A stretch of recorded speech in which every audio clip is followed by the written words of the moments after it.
아브라함이 가나안 땅에 거주하다가 흉년을 만나게 됩니다. 흉년을 만나게 되니까 하나님한테 한마디 물어보지도 않고 어떻게 해야 될 건지, 어디로 갈 건지, 이 문제를 어떻게 극복할 건지 얘기 한마디 없이 그냥 애굽으로 내려가 버립니다. 그래서 마누라를 빼앗길 뻔했죠. 하나님이 개입하셔서 이제 지켜주시고 돌봐주셔서 다시 애굽에서 올라오게 만들어 주십니다. 그러고 나서 이제 아브라함은 이제 하나님이 부르셔서 이제 하나님 앞에 가고 그의 아들 이삭이 살아갈 때 이제 아브라함이 그 흉년을 만나고 75년 후에 이삭에게 아브라함 때와 비슷한 흉년이 오게 됩니다. 근데 이 흉년이 왔을 때 부전자전인가요? 이삭도 그냥 똑같이 애굽으로 내려가려고 가버립니다. 그러다가 그랄 땅에 머물러 있을 때 하나님께서 이 이삭에게 나타나셔서 애굽으로 내려가지 말라고 그러십니다. 그래서 이 땅 가나안 땅에 거하면 내가 너에게 복을 주겠다. 그러면서 이삭에게 아브라함에게 약속했던 말씀을 이삭에게 다시 말씀하심으로 이제 대를 이어서 하나님의 약속이 이제 그들에게 주어지는 그런 본문의 내용입니다. 그래서 그 말씀에 순종했지만 그래도 어려움 속에 그 어려움을 만나는 그런 모습을 통해서 우리가 인생을 어떻게 살아가야 되는지 다시 한번 또 깨닫는 그런 시간 되시고 또 우리가 이삭처럼 승리해서 하나님의 복을 누리고 또 복을 보여줄 수 있는 우리 모두가 될 수 있기를 주의 이름으로 축복합니다. 먼저 첫 번째로 우리가 배워야 될 말씀이 성경은 한결같이 말씀하고 있죠. 복은 하나님께로부터 온다. 그 복은 언제나 순종하는 사람에게만 주어진다. 오늘 하나님께서 26장 1, 2절에 그러죠. 아브라함 때 첫 흉년이 들었더니, 그러니까 첫 흉년이 왔다는 것은 지금까지 흉년이 한 번도 없었는데 아브라함 때 왔다 그런 얘기가 아니고 아브라함의 인생에서 첫 번째 흉년이 왔다 그런 얘기죠. 그 땅에 또 흉년이 들매 이삭이 그랄로 가서 블레셋 왕 아비멜렉에게 이르렀더니 여호와께서 이삭에게 나타나 이르시되 애굽으로 내려가지 말고 내가 내게 지시하는 땅에 거주하라. 이렇게 하나님이 이삭에게 말씀하십니다. 이삭이 살아가면서 아버지와 언제나 함께 하시는 하나님을 봤어요. 그리고 아버지가 그 하나님께 예배하고 제단을 쌓는 걸 봤습니다. 그래서 이삭의 마음속에는 언제나 하나님은 아브라함의 하나님이었습니다. 그런데 오늘 여기 본문은 이삭이 두 번을 하나님을 만납니다. 그 중에 한 번이 오늘 여기 본문입니다. 처음으로 이삭이 하나님을 만나게 되고 이 본문 이후로 아브라함의 하나님이 이삭의 하나님이 되고 아브라함의 축복이 너 이삭을 통해서 네 자식들에게 계승되게 할 것이다. 이런 언약의 갱신을 받는 자리가 바로 이 그랄 땅이었습니다. 그래서 하나님께서 아브라함에게 내가 너에게 복을 주겠다. 근데 조건이 붙었어요. 애굽으로 가지 말라. 이 땅에 머물러라. 그래서 3절에 보면 우리가 3절을 한번 볼까요?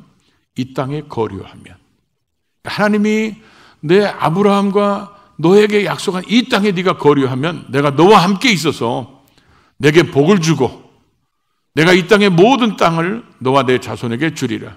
내가 내 아버지 아브라함에게 맹세한 것을 이루어 주겠다. 그러니까 하나님의 복을 받으려면 반드시 순종해야 된다는 거죠. 그래서 이삭이 하나님의 말씀에 따라서 애굽으로 내려가지 않고 이 그랄 땅에 머무르게 됩니다. 그랬더니 하나님께서 그 해에 흉년 들었던 그 해에 이삭이 농사를 짓는데 100배로 축복을 줬다고 그럽니다. 근데 우리가 12절을 보면 이해가 안 되는 게 아브라함이 본래 뭐 하는 사람이었죠? 목축업을 하는 사람이에요. 직업이 목축입니다. 그럼 이삭도 목축업이어야 할 텐데 12절에 보니까 농사를 지었다고 표현하고 있습니다. 이삭이 그 땅에서 농사하여 그 해에 100배나 얻었고 여호와께서 복을 주셨다. 왜 여기서 농사졌다는 말이 나왔을까요? 이 그랄 땅에는 농사짓기가 아주 좋다고 그래요. 환경적으로. 그러다 보니까 목축업을 하면서도 이제 농사까지 같이 졌는 것 같아요. 근데 이게 아마 농사는 아버지한테 배운 게 아니겠죠. 아버지가 농사진 사람이 아니니까. 우리가 흔히 얘기하는 대로 이 블레셋 사람들이 농사 짓는 것을 등 너머로 보면서 농사를 졌던 것 같아요. 그런데 하나님께서 이 초보 농사꾼한테 하나님이 복을 주시니까 100배를 얻었다는 것입니다. 그 얘기는 블레셋 사람들이 농사 지은 것과는 비교할 수 없을 정도로 하나님께서 이삭이 그 농사를 져서 풍성한 것을 얻게 만들어 놓고, 그러고 나서 13절에 그 사람이 창대하고 왕성하여 마침내 거부가 되어 양과 소가 떼를 이루고 종이 힘이 많아졌다. 이렇게 성경은 말씀하고 있습니다. 하나님께서 그랄 땅에, 그 가나안 땅을 떠나지 말고 애굽으로 가지 말라 그렇게 순종했더니 하나님께서 이삭에게 복을 주셨다고 말씀하고 있습니다. 하나님의 복은 언제나 순종할 때 우리에게 주어지는 것입니다. 그러면 우리는 여기서 이런 생각을 한번 해볼 수 있겠죠. 왜 아브라함은 흉년 들자마자 애굽으로 내려갔고 이삭도 흉년이 오자마자 왜 애굽으로 가려고 그랬을까? 오늘 그리스도 안에서 살아가고 있는 우리들의 애굽은 어디일까? 우리는 예수 믿고 구원받은 사람들입니다. 하나님의 자녀입니다. 하나님의 백성들입니다. 하늘의 시민권을 가지고 있는 사람들입니다. 그래서 우리의 삶의 모든 사고방식은, 가치관은 하나님 안에 있어야 되고 말씀 안에 있어야 된다는 거죠.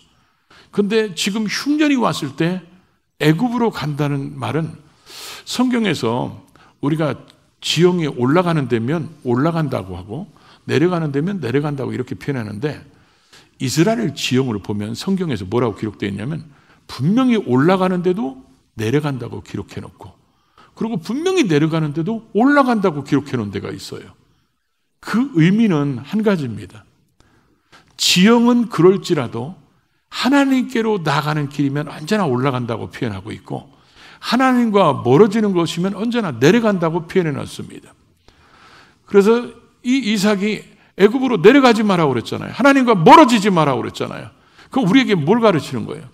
우리가 예수 안에 살던 우리들에게 이런 흉년이 오거나 우리에게 어떤 고난이 왔을 때 그 문제를 우리는 하나님께 더 가까이 가고 하나님 앞에 더 기도해서 하나님이 하나님의 방법으로 해결하고 하나님이 열어주도록 이렇게 살아가는 것이 우리의 신앙의 모습인데, 그런 어려움이 오면 우리가 하나님에게서 멀어져서 세상적인 가치관으로, 세상적인 방법으로, 세상적인 의식으로 해결을 하려고 하는 그런 생각들, 그런 마음들이 우리에게 애굽이라는 것입니다. 그래서 하나님은 그런 애굽으로 가지 말라. 하나님 말씀 안에 있고 하나님의 계획 안에 있으면 하나님 우리에게 복을 주시겠다고 하나님이 약속하고 있는 것이기 때문에 우리는 하나님의 말씀대로 살아야 우리가 하나님의 복을 누릴 수 있다는 거죠. 그래서 신앙생활하면서 제일 어리석은 게 바로 뭐냐면, 하나님을 믿으면서도 세상적인 가치관을 가지고 복을 받아보려고 하는 생각이 제일 어리석은 것입니다. 그래서 성경은 분명히 하나님이 복을 주시고 하나님의 방법대로 주시고, 그렇기 때문에 그 말씀에 순종해라. 그래야 복을 받는다. 이걸 이삭을 통해서 우리에게 보여주고 있죠. 두 번째는 우리가 14절 하반절에 보니까 양과 소가 떼를 이루고 종이 심이 많음으로 블레셋 사람이 그를 시기했다. 그러니까 시기는 사람으로부터 온다는 것입니다. 복은 하나님으로부터 오고 시기는 사람으로부터 온다는 거예요. 지금 블레셋 사람들의 입장에서 보면 이거 나그네가 와가지고 우리보다 농사도 저달되고 우리보다 더 번성하고 우리보다 더 창대해지니까 이게 두려운 거예요. 그래서 그들이 시기를 냈는데, 우리가 시기라는 말은 알잖아요. 시세마다, 질투하다. 그런데 여기에서 지금 의미하는 말은 시기심을 뛰어넘는, 그래서 우리가 시기심이 생기면 어떻게 마음에 그런 시기심이 생기거나 그러면 표정이 안 좋아질 수 있고 마음이 약간 불편할 수 있는데, 여기서 이 시기심은 그런 것을 뛰어넘어서 반감을 가지거나 적대감을 갖기 시작하면서 지금 아브라함 때 팠던 우물을 다 메꿔버렸다는 것입니다. 여러분, 이 사람들 속에서 물을 메꾼다는 것은 생존권을 빼앗는 것입니다. 그 흙으로 우물을 메꿨다는 것은 떠나지 않으면 전쟁하겠다는 의미입니다. 이 사람들은 물 때문에 전쟁하는 사람들이에요. 그런데 이 우물이 창세기 20장에 보면 아브라함이 그랄 땅에 머무를 때 우물을 팝니다. 우물을 봤더니 거기에서 물이 나와요. 물이 나오니까 이 우물이 나오는 이 땅을 블레셋 왕 아비멜렉에게 돈 주고 삽니다. 그래서 이 그랄 땅의 이 우물은 소유권이 아브라함이에요. 그런데 아브라함은 죽었기 때문에 그의 이삭의 소유권을 가지고 있어야 되는데 그 우물을 다시 파서 거기에서 하나님이 복을 주시니까 번성하고 마침내 거부가 됐더니 이 사람들이 그걸 시기해가지고 이 우물을 메꿔버리고 쫓아버립니다. 그래서 결국 이삭은 거기에서 떠나게 되고 그랄 골짜기로 올라가는 것을 보게 됩니다. 우리가 인생을 살다가 보면 이런 시기 질투심이 생길 때가 있어요. 그래서 우리가 잘 되면 우리를 시기 질투하는 블레셋 사람 같은 사람이 우리를 공격할 수 있고, 반면에 우리보다 다른 사람이 더 잘 되면 우리가 블레셋 사람이 돼서 그 사람들을 시기 질투하는, 공격하는 모습을 보일 수도 있다는 거죠. 그러니까 어떤 모습이 훨씬 더 좋겠어요? 주님께서 이렇게 말씀하셨죠. 우는 자들과 같이 울고 웃는 자들과 같이 울고. 그런데 이게 시기심이 생기면 거꾸로 합니다. 남 울을 때 뒤에 가서 웃습니다. 그리고 남 기뻐할 때 뒤에 가서 울고 앉았어요. 남들이 울을 때 같이 아파해주고 같이 울어주고 기뻐할 때 같이 기뻐해주는 이런 삶이 되어야 되는데, 이 시기심은 어디서부터 출발하냐? 비교의식에서 출발해요. 이 비교의식은 우리의 인격을 파괴합니다. 비교의식에 지배를 받으며 사람이 이상해집니다. 지금 이 사람들 보십시오. 이게 이 사람들이 잘 됐다고 해서 이게 우물을 메꿔가지고 이 사람들 생존권을 빼앗을 정도의 이런 일입니까? 그래서 결국은 쫓아내버리잖아요. 이 시기심은요, 남의 생존권을 빼앗을 정도로 굉장히 위험합니다. 그래서 사탄이 가장 잘 쓰는 무기 중에 하나가 바로 이 비교의식이에요. 비교의식은요, 내가 굉장히 많은 부자였을지라도 어떤 모임에 갔더니 나보다 돈을 더 많이 가진 사람이 왔다. 그런 비교의식에 빠지면 금방 내가 마음의 지옥이 되어버립니다. 비교의식에 빠지면 그런 거예요. 이 비교의식은 아담과 하와에게 제일 먼저 나타납니다. 사탄이 가서 뭐라고 유혹합니까? 선악을 알게 하는 나무를 먹으면 눈이 밝아져서 하나님처럼 된다는 것입니다. 하나님은 전능하시고 너희는 피조물인데 너희가 이 선악을 알게 하는 나무를 먹음으로 하나님처럼 된다는 거예요. 하나님과 비교를 해놓는 겁니다. 그러니까 이들이 하나님처럼 될까봐 선악을 알게 하는 나무를 먹는 어리석은 죄를 범하게 한다는 것입니다. 우리가 사람들이 이 비교의심 때문에 얼마나 인생을 불행하게 사는지 모릅니다. 그래서 그 화풀이를 남편에게 하고 자식에게 하고 막 그럽니다. 근데 사실 우리가 이 비교의식은 긍정적인 면으로 선하게 보지 않으면 우리 인격을 파괴하고 우리의 삶을 지옥으로 만들어버립니다. 누가 더 열심히 공부해서 1등 같다면 나도 저 사람처럼 더 열심히 하지.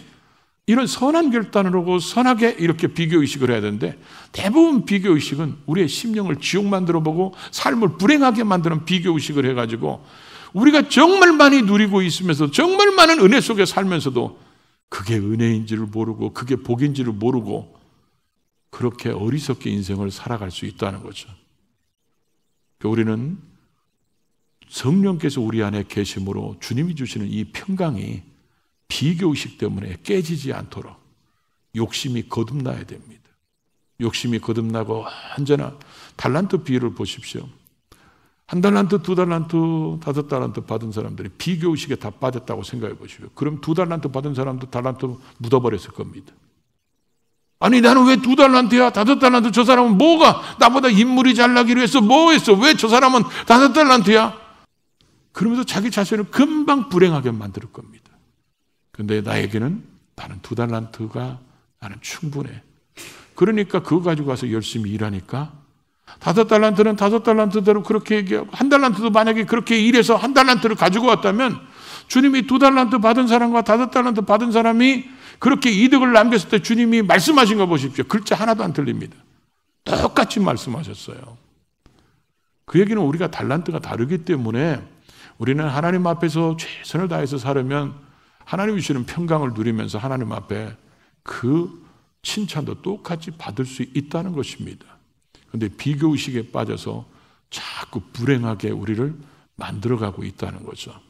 그래서 우리는 이 하나님의 복을 받았던 이삭에게 질투하는 이 블레셋 사람들을 통해서 우리는 사람으로부터 오는 질투를 잘 극복하고 또 우리 속에서 생기는 이 질투를 잘 극복해서 주님이 주시는 평강을 잃어버리지 않기를 주의 이름으로 축복합니다. 또 이 본문을 통해서 우리가 또 하나 배울 수 있는 것은요. 그래서 제일 처음에 이제 이걸 정리하면 이런 겁니다. 오늘 읽었던 본문이 이제 하나님이 그랄 땅에서 만나 주셨잖아요. 또 애굽으로 가지 마라. 그래서 그 땅에 머물면서 아브라함이 받던 우물을 파가지고 농사짓고 짐승들을 키우니까 하나님이 복을 주셔서 마침내 거부가 됩니다. 이걸 시기질을 대했던 블레셋 사람들이 이 우물을 메꿔버리고 쫓아내버립니다. 떠나라고. 그래서 그랄 골짜기로 올라옵니다. 골짜기로 올라오는데 이 골짜기도 옛날에 아브라함이 팠던 우물이 있습니다. 그걸 다시 팠습니다. 그러고 나서 그 이름을 옛날 아브라함이 불렀던 그 이름으로 부릅니다. 왜 그러냐면 이거 분명히 돈 주고 산 거야. 이건 아브라함 것이기 때문에 이것은 내 거야. 그러면서 이거는 우리 땅이야. 이렇게 그렇게 이름을 부르면서 선언하지만 이들이 거기까지 와서 그것을 여기도 우리 땅이라고 또 빼앗습니다. 그래서 다투게 되죠. 그래서 그곳 이름을 에색이라고 이렇게 표현하게 됩니다. 그래서 에색이란 말의 그 의미가 억압받고 또 우리를 무례하게 취급해서 끝내는 우리 걸 강탈해 갔다. 그런 의미가 에색입니다. 그러니까 이제 더 올라가서 또 우물을 팝니다. 그랬더니 물이 또 나와요. 오늘은 완전히 우물 파는 얘기예요. 이 사람들에게 우물은 생존권이 걸려 있는 것이고 이 사람들이 땅을 파면 물이 나오는 게 아니에요. 그래서 이게 물이 땅을 파는데 물이 나온다는 것은 신의 축복이라고 생각하는 사람들입니다. 그런데 지금 이삭이 또 거기서 에색에서 또 나와서 파니까 물이 또 나오는 거예요. 그런데 이 사람들이 거기까지 쫓아와서 여기도 우리 땅이다. 그러면서 그들을 또 다툽니다. 그래서 이름을 신나라고 지었다고 표현하고 있습니다. 그런데 이 신나라는 말에 제가 원어를 찾아보다가 깜짝 놀란 것 중에 하나가 뭐냐면 이 신나라는 말의 어원이 이 어근의 뿌리가 어떤 단어하고 똑같냐면 사탄이란 단어와 똑같다는 것입니다. 사탄이란 단어. 조금 그렇죠? 사탄이란 단어를 이 어근이 같은 이 단어를 여기에 썼다는 것은 하나님이 복을 주겠다 그 말씀에 순종해서 살아가고 있는 그 이삭에게 블레셋 사람들이 빼앗고 회방하는 것은 사탄의 모습이라는 것을 가르쳐주고 있는 거죠. 그래서 결국은 이삭은 거기서 또 빼앗기고 이제 더 위로 들어갔겠죠. 그래서 거기에 들어가서 우물을 봤더니 물이 또 나오는 거예요. 그러다 보니까 이들이 여기까지 안 오는 거 보니까 이제 여호와께서 우리를 넓게 하셨다. 우리를 여기를 넓게 여유로운 공간을 주셨으니까 우리 여기서 번성하고 살자. 그래서 그 이름을 르호봇이라고 이름을 줬다고 합니다. 그러고 나서 거기에서 다시 또 올라갑니다. 그게 어디냐면 부엘세바를 갑니다. 그래서 부엘세바에 가서 물을 팠더니 또 나오는 거예요.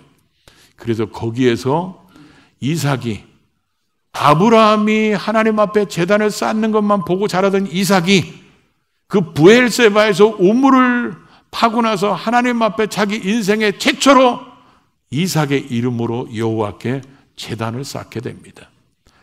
그것이 이제 쭉 26장에 나오게 됩니다. 근데 우리는 여기서 제가 말씀드리고 싶은 것 중에 하나가 뭐냐면 왜 빼앗는다고 다 뺏기냐는 거죠. 그 아버지 아브라함이 소돔 고모라 성에 그 연합군들이 쳐들어와서 그 조카 롯의 가정을 다 잡아가고 재물들을 다 약탈해 갔을 때 아브라함이 자기 집에서 기르던 군사 318명을 데리고 가서 급습해가지고 공격해가지고 롯과 그 가족들 잃었던 재물들 다 찾아옵니다. 그럼 이삭도 그렇게 해야지. 왜 지금 이 에색에서 뺏기고 신나에서 뺏기고 왜 이렇게 계속 이 그랄에서도 계속 왜 뺏기냐는 거예요. 그런데 왜 이삭은 가만히 있느냐는 거야. 오늘 하나님께서 우리에게 말씀하고 싶은 것이 뭐냐면 이삭은 자기가 연속된 분명히 하나님이 약속했잖아요. 이 땅을 떠나지 않으면 내가 복을 주겠다. 이렇게 하고 첫 번째 만난 게 뭐냐면 자기 부인을 빼앗길 뻔했어요. 그래서 거짓말하죠. 그러고 나서 이 아비멜렉 왕이 그럼 그냥 여기서 살아라 그렇게 해가지고 여기서 살면서 계속 우물을 빼앗기잖아요. 그런 속에서도 이 이삭이 이길 수 있었던 것은 하나님을 만났기 때문에 그래요. 하나님을 만났고 아브라함의 하나님이 나의 하나님이 되고 하나님의 말씀대로 살았더니 하나님이 복을 주는 것을 100배로 복을 거두게 하고 마침내 거부가 되게 하는 하나님이 축복하시는 것을 맛봤기 때문에 이들이 뺏어가더라도 니들이 뺏어간다면 하나님이 또 복을 안 주실 것 같으냐? 그러니까 온유한 마음으로 내비두는 거예요. 그래서 이들이 뺏어가니까 그냥 또 간다고 하고 그러니까 하나님이 또 나오게 하니까 그거 봐. 하나님은 여기서도 복을 줘요. 내가 하나님의 말씀대로 순종만 하기만 하면 하나님이 여기서도 보고 거기도 빼앗기니까 또 가서 우물 파니까 또 복을 주시는 거예요. 하나님의 말씀에 대한 순종이 이 시험, 연속된 시험들을 이길 수 있는 비결이라는 것을 우리에게 보여주고 있다는 거죠. 그랬더니 나중에 26절 이하에 보면 아비멜렉 왕, 2인자인 아우샥, 군대 장관 비골 이 세 사람이 찾아옵니다. 찾아와서 뭐라고 그러냐면 그들 입장에서는 이렇게 얘기하겠죠. 야, 우리 화친하자. 우리가 보니까 너의 신이 너와 함께하며 너의 신이 네가 하는 모든 일에 복 주는 것을 우리가 봤으니까 우리 싸우지 말고 화친하자. 이렇게 화친 제약이 들어옵니다. 그러면서 네가 판 우물 네가 다 가져. 네가 거기 다 살아. 그러니까 지금 연속으로 고난당하는 것이 어떻게 보면 굉장히 손해보는 것 같고 다 뺏긴 것 같았는데 그 고난 때문에 지금 이삭은 사업장이 뭐예요? 우물이 몇 개가 생겼어요. 그 우물은 지금 표현되면 사업장이에요. 이 사업장도 뺏긴 것 같은데 다시 생기고 그래서 오히려 사업의 영역이 훨씬 더 넓어진 거예요. 그래서 그냥 그 사람들이 그 안에 우물 판 거 거기서 그냥 놔뒀으면 이렇게 에색, 신나, 르호봇 이렇게 브엘세바까지 가서 계속 우물 파는 일은 없었을 텐데 고난 때문에 오히려 더 선을 이루도록 하나님이 만들어주시고 그런 고난 속에서도 하나님의 말씀을 붙잡고 살으니까 결국 그 고난을 이기더라는 것이죠. 우리의 삶 속에서 수없이 많은 흉년들이 올 수 있어요. 그런 흉년 속에서도 우리가 의지할 것은 바로 뭐예요? 하나님 말씀이라는 거예요. 말씀을 붙잡고 살려면 하나님께서 반드시 우리에게 샘이 안 나올 것 같은 그런데도 샘이 나오게 만들으셔서 하나님이 복 주시고 하나님의 순종하는 자들에게 하나님이 복 주시는 것을 보여주시고 나타내시는 하나님이라는 겁니다. 하나님이 제일 듣고 싶은 말 중에 하나가 뭐겠어요? 바로 보디발이 한 얘기. 보디발이 요셉에게 뭐라고 얘기죠? 여호와께서 분명히 요셉과 함께함으로 그가 형통한 자가 되는 것을 봤다는 겁니다. 그런데 여기에서는 지금 아비멜렉과 아우샥과 비골이라는 이런 불신자들이 와서 여호와께서 너와 함께하심으로 하나님이 너에게 복 주는 것을 우리가 봤다. 이런 말을 우리가 들어서 하나님께 영광 돌리기를 원하신다는 거예요. 여러분 흉년이 왔다고 두려워하지 말고 고난이 연속된다고 포기하지 말고 끝까지 말씀을 붙잡으시기 바랍니다. 그리고 말씀대로 승리하면 반드시 우리에게 하나님께서 그런 소리를 듣도록 만들어 주실 줄로 믿습니다. 그런 주인공들이 될 수 있기를 주의 이름으로 축복합니다.